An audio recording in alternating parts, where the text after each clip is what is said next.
በስመ አብ ወወልድ ወመንፈስ ቅዱስ አሐዱ አምላክ አሜን። ኢትዮጵያውያንና ኢትዮጵያውያት በሙሉ እንኳን ለ2017 ዓመተ ምህረት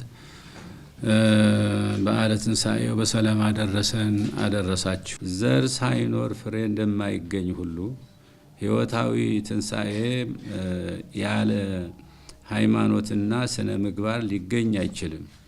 ጌታችን ይህንን አስመልክቶ ሲያስተምረን መልካም ያደረጉ ለሕይወት ትንሣኤ ይነሳሉ፣ ክፉ ያደረጉም ለፍርድ ትንሣኤ ይነሳሉ ብሎ አሳውቆናል።